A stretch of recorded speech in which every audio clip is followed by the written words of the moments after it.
The Importance of Working with Your Lawyer and Not Against Your Lawyer or Yourself, for that matter, by Braxton, Mounteer, legal assistant.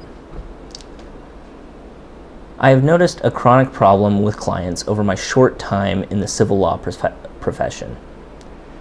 This chronic problem is that clients have an allergy to filling out documents required by the court.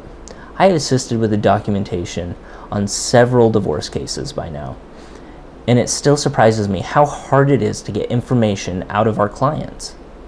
I've found that it doesn't matter whether it is a financial declaration or a discovery request. Any amount of document work that requires a client to provide information is akin to pulling teeth, something I think that they would prefer.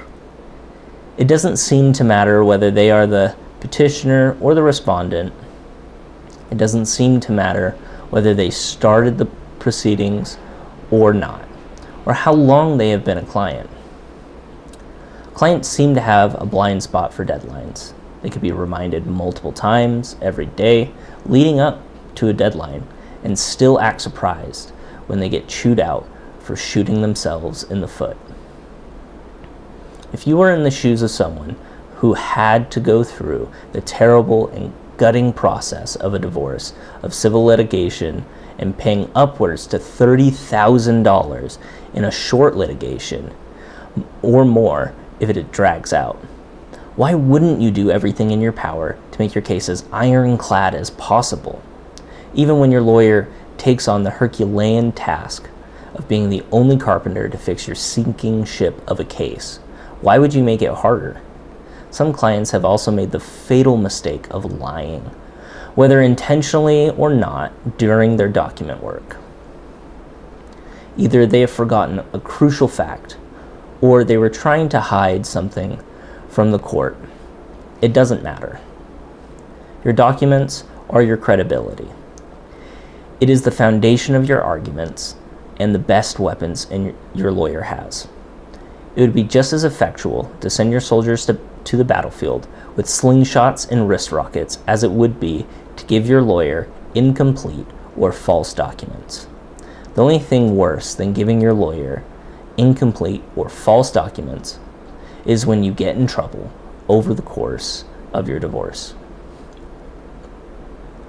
This could be trouble with the law, or it could be violations of previous civil agreements that you have signed. It wouldn't look good if you got a DUI or an assault charge while your argument hinges on the point that the other parent is an abusive alcoholic, when you have provided evidence that you are the pot calling the kettle black. It also wouldn't look good if you refuse to follow any previously agreed to agreement, such as a custody agreement or a child support agreement that was stipulated during your divorce.